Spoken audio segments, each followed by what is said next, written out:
Hello, this is Reverend Don Lewis coming to you from the beautiful metaverse and more specifically from beautiful Danville, Illinois, homeland of the Corellian tradition.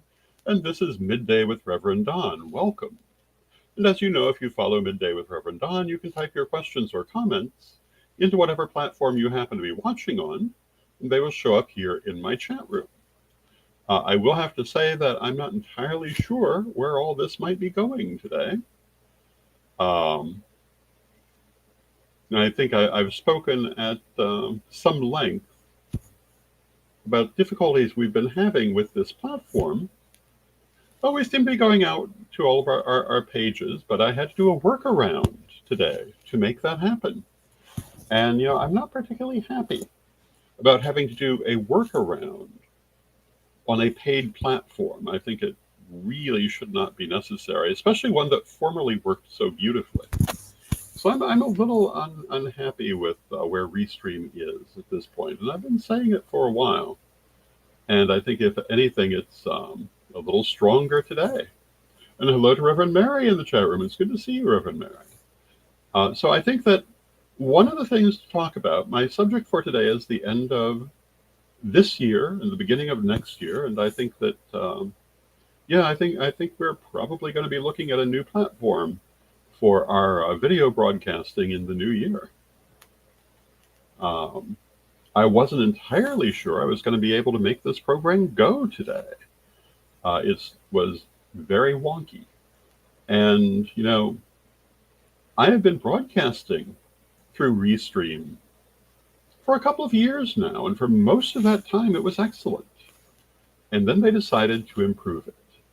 And hello to Moondancer in the chat room.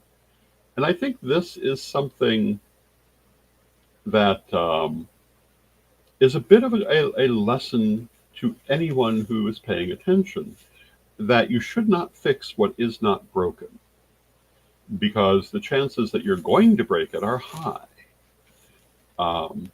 It's much better, in my opinion, to work on improving rather than changing, unless there's an actual need to do so. And there are a lot of people, it seems, who want to totally rewrite the world at present. And obviously, nothing is going to stop them. But I really think they should be asking themselves, are these things really broken before they take them apart? Because there's no putting them back together once they're taken apart. And I guess we'll see. We'll see where that all leads.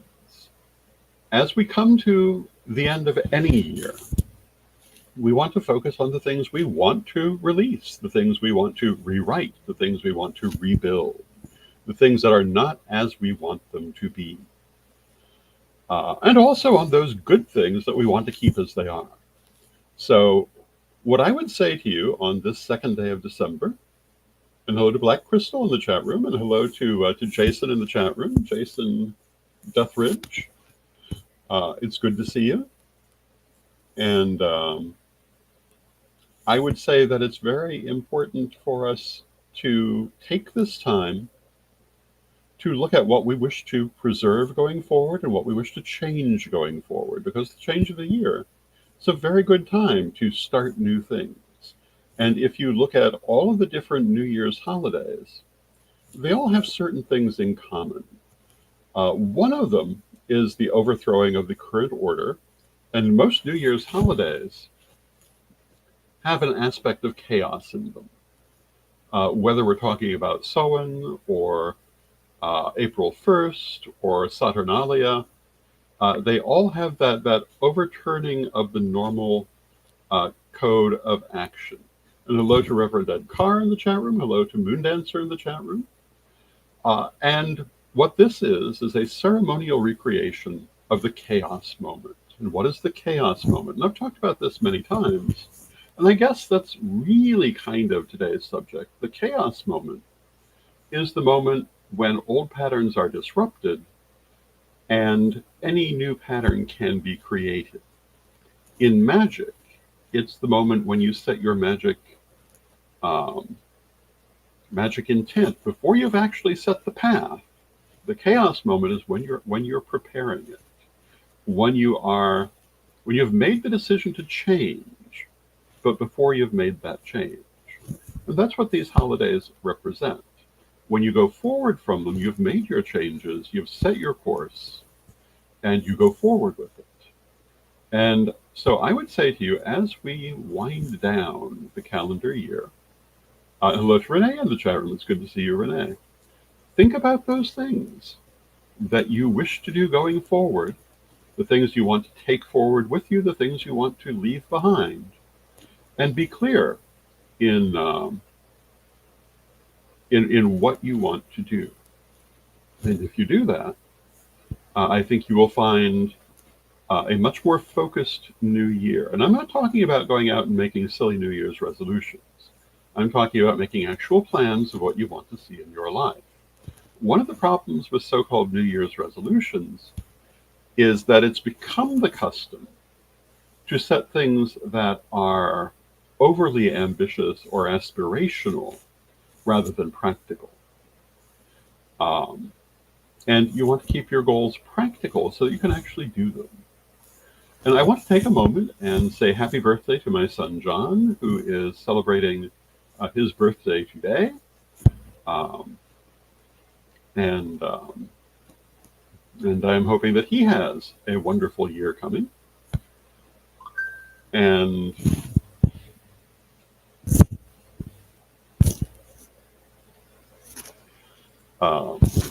there he is. But I hope that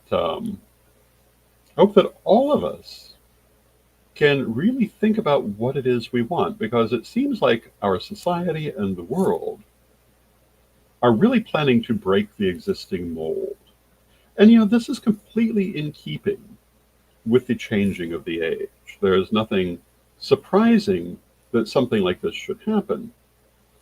But we need to be mindful, we especially in marginalized communities need to be mindful of what we want to see happen and not simply react to things. And as you know, I often talk about what appears on Ed the Pagan's page on Facebook, because he's often asking very interesting questions. Lately, he's talking about influencers versus leaders, and who constitutes someone whose opinion you would listen to. And these are things you should probably think about at this time. Who are you listening to, and why are you listening to them, and what is their track record? I think that very often people are not very discriminate in who they choose to take their advice from. One of the things that often irritates me is I'll find myself reading a column on, say, fashions or social custom. And I'm reading what are basically ridiculous ideas and saying to myself, well, who's saying this? Are people actually listening to a completely disembodied voice, which is telling them, well, you should do this, or you should do that, or you should do the other thing for reasons they don't know, often to make money for a certain industry? We're not very discerning in where we take our advice. And I think one of the things we should all do is just take a moment and become more discerning in who we're listening to and why. At least when it comes to opinion setting. And, if they're telling you, this is what you should do politically, have they been politically successful in their career? If they're telling you, well, you should dress in a certain way, are they someone whose fashion sense you admire? Are they someone you even know? Why would you be listening to them if you don't? If they're telling you this trend is coming in, or that trend is outdated, if you're following trends, which I try not to do, but if you are, the same question comes in. Who is speaking? Why are you listening to them? What makes you think they know anything? As opposed to being propaganda for a certain industry.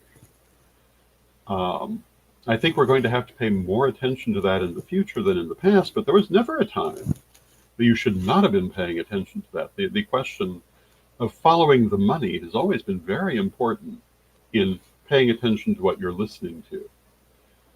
Because very often people are speaking from interest and trying to orient society in one way or another for their particular, usually mercantile interests. Now, I'll tell you straight up where my interests lie. I'm very concerned with the civil rights of our community, the social rights of our community, and the effectiveness of our community. And most everything I say is going to come down to what I consider to have a positive effect on those particular issues. And if you ask yourself, how effective have I been in my career? Well, I can't answer that for you. You have to look at my career for yourself and ask yourself, have I been particularly effective? But you can do that through 20 years at Magic TV/Corellian TV, 20 years at witchschool.com, 45 years as first priest in the Corellian tradition, now in a state of retirement, but still one of the first priesthood. I think, although I've certainly had reversals, as we all do, I think my track record is nothing to ignore. So I don't feel bad offering advice because I feel like I have some experience to offer it from, but I'll still tell you, only apply it if it makes sense to you. What works for me might not work for you, and you want to keep that in mind. Things that I might be willing to go out and do tomorrow might be beyond what you are willing to do, and things that you're willing to do tomorrow might be beyond what I'm willing to do. And this is why it's so important to have more than one person doing things, more than one set of skills, and why it's so important that we avoid being a cookie cutter factory. And there are many traditions in the metaphysical world which operate on a cookie cutter basis. That is to say, their goal is to exactly replicate the teacher in every aspect, in their thoughts and their opinions, etc. So you never get a diversity of skills. And any flaw in that person is simply going to be replicated many times and will never be rectified. I have always stood against that sort of thing. I've always believed that we must have many points of view, many sets of skills, many abilities in order to succeed. And I have always tried to promote people with those differing skill sets, those differing attitudes. And sometimes that's blown up in my face, which is to be expected when you're dealing with many different people. But overall, I'm still here. The organizations I have dealt with are still running and still doing well. So I think my track record speaks pretty well for itself. And what I would say to you is that in everything that you do, you want to pay attention to whether you're making practical decisions that you can actually carry out and that you're prepared to carry them out. It does no good to give lip service to a large array of ideas and attitudes that you never put into practice. It's very important, in my opinion, even if you're dealing with a smaller number of ideas and practices, that you actually do them. You actually work with the things that you believe to build your better world, your better life. And, someone else may be out there saying this and that and the other thing and so forth, but if they're not actually doing it, they don't really know if it would actually work or not. I spent part of this morning discussing various organizations in the world, and I'm not going to name any of them or say in what context, except that we were discussing good organizations and bad organizations based on their ability to actually execute the things they want to see. Because there's no other thing to judge an organization on. It doesn't matter that it looks good if it does nothing. Though what it does may not be what you would do, but it needs to fulfill its actual purpose. If it cannot respond to the needs it faces, it's not a good organization. If it cannot move in a way that allows it to deal with a crisis, if a crisis arises, it's not a good organization. And granted, sometimes those things take longer to deal with than others. But I've seen certain organizations which have structured themselves in such a way that they simply cannot respond to any sort of danger or threat that they might face. And they had the great luxury of doing that in an era when they really didn't face any particular dangers. But society is moving very quickly now, and our organizations need to be able to move when they need to move, to act when they need to act, and to be able to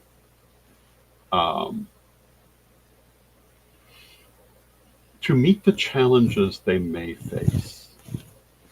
And certainly the challenges they will face, but also the ones they may face. Because, we don't know what challenges are waiting for us around the bend. That's part of life. That's part of how we grow in life. And we cannot necessarily wait until we see them to be prepared for them. One of the things that I think that the pagan community needs to be very mindful of, there is an attempt now to create a particular law. I'm not certain if it's actually gone through yet or not, but I suspect it's going to if it hasn't already, which allows the government to simply eliminate a 501c3 organization if they decide it's a terrorist organization.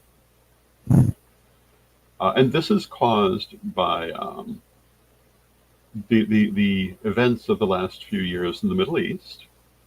And it's a very dangerous thing, really, because you don't have to look far back to see how easily that term of terrorist can be manipulated.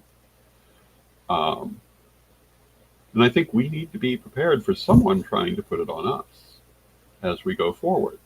They've tried it before. They've tried linking our sacred symbols to gang activity and using that as an excuse to ban them from schools, for example. We were able to fight that. But one reason we were able to fight that is we didn't wait for the challenge to occur.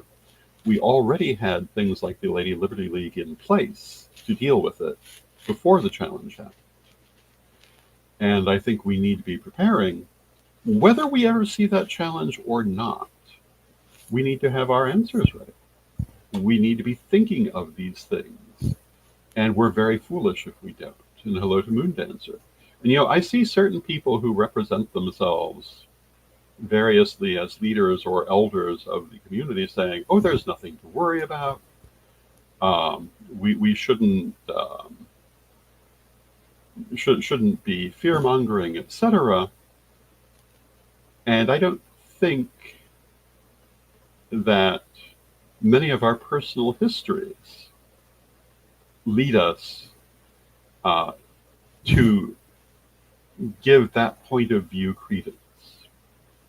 Moondancer says that they were a victim of this very thing I'm talking about, of declaring the pentagram, for example, a gang symbol. And she says, they say they were kicked out of 3 high schools over this. We know that we are likely to face challenges, and being prepared for it is not in any way foolish. Thinking that preparation for it is foolish, it's foolish. And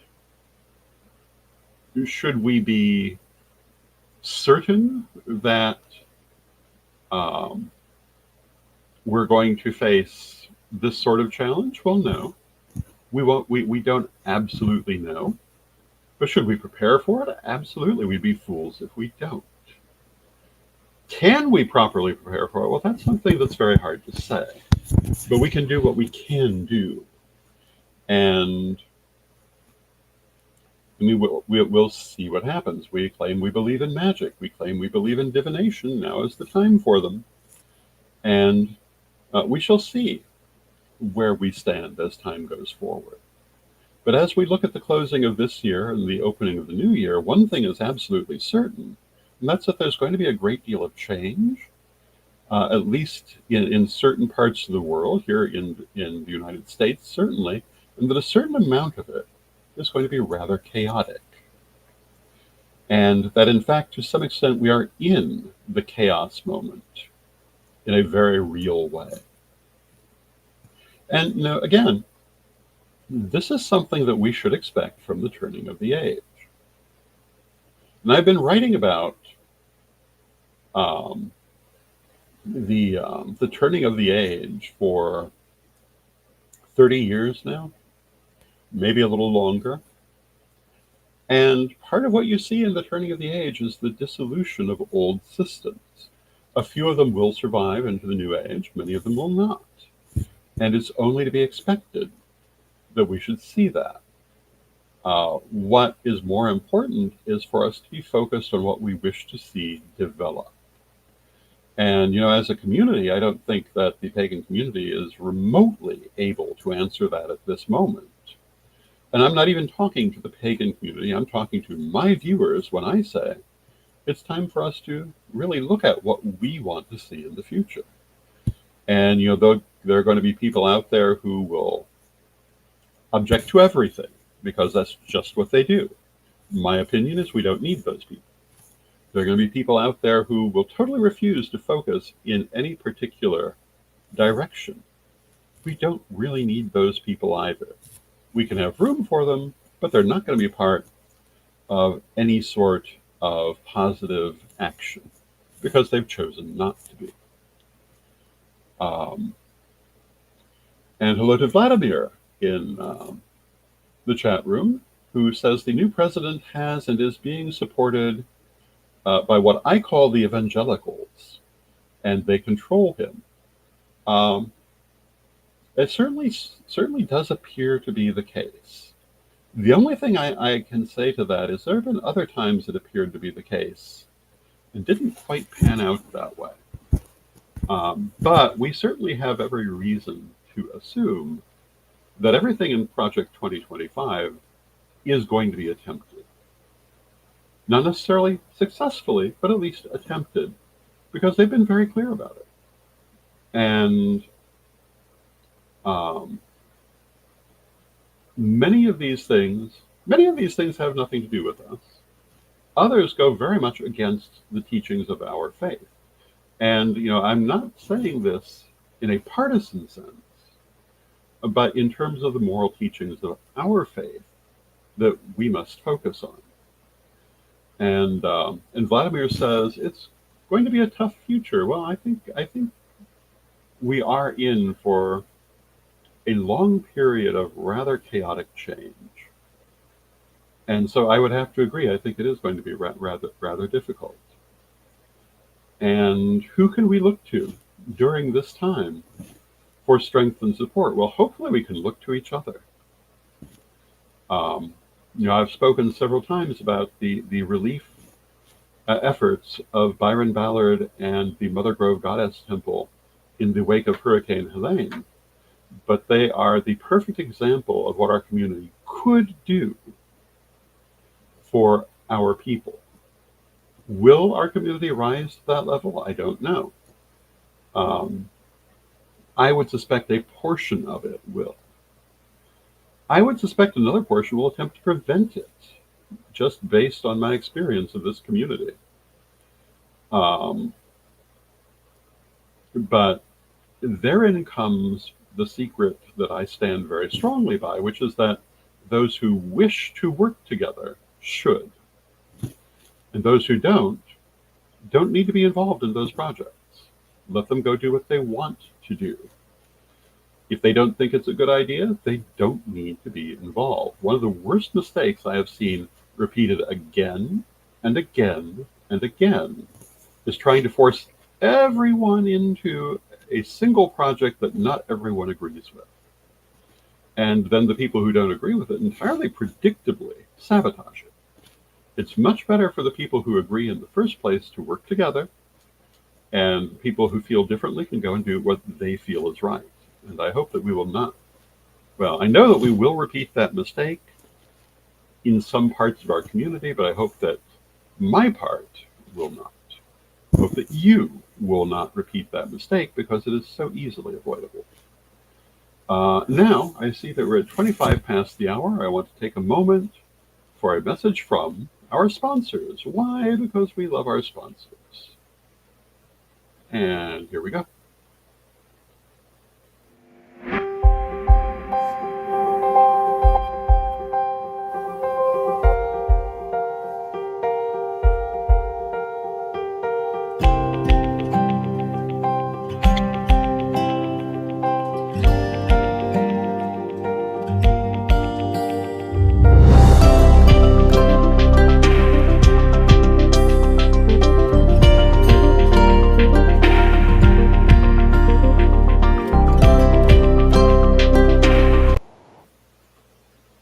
Ready to unlock the secrets of the universe? Join me, Reverend Don Lewis, for my metaphysical and magic auctions at Gaia Thrift at whatnot.com. Discover fascinating artifacts, mystical crystals, and rare and unusual books that could change your life. Don't miss this chance to bring a little magic into your world. Reverend Don's Metaphysical and Magic Auctions, where the extraordinary can become yours. And thank you to our sponsors. And once again, we need a new platform. And we want to thank our sponsors, Equinox Learning Hub and Reverend Don's Metaphysical and Magic Auctions. I believe the next auction is scheduled for Tuesday, which is called Giving Tuesday, which is appropriate since Gaia Thrift is, in the end, an elder care ministry of the Corellian Community Church, which is a Corellian parachurch. And I hope you'll join us for that. And, well, that would be tomorrow. Well, we'll see. We shall see what follows. I will be back tomorrow, and I will be discussing something interesting, and we shall see what it is. And hopefully we will not have the same problem getting our show up and going tomorrow that we had today. And I'll tell you what happened today, since I have a couple of minutes. When you program the telecast, or the broadcast rather, you put in the title and the description and so forth, and you set all the channels. So I did all of that, and I went to set the channels, and it started saying, oh, this requires a description, this requires a description. Well, I'd already put the description in. So I went and I put it in again, and it refused to take it. I eventually was able to set it for just 2 channels and set it to go live, and then I was able to edit the channels after the fact. This is ridiculous for a paid service. Restream should be extremely embarrassed by this. It is deeply objectionable. So we are currently looking for something to replace it. Chances are you will not overly notice when we do, because it will still be the same program. But speaking of practicality, in order to continue doing the things we do, we need a reliable platform. And this has basically ceased to be it. However, it's not the only platform we've ever used, nor is it the only platform out there. And meanwhile, we'll continue coming to you through whatever way is best for the moment. One of the things that is very important to understand about the group of people who put this on is we're great believers in the idea of love your message, not your platform. We've changed our platform many, many times, and we'll change it many, many more times to come. But our message stays the same. And our message is hope for all of our future.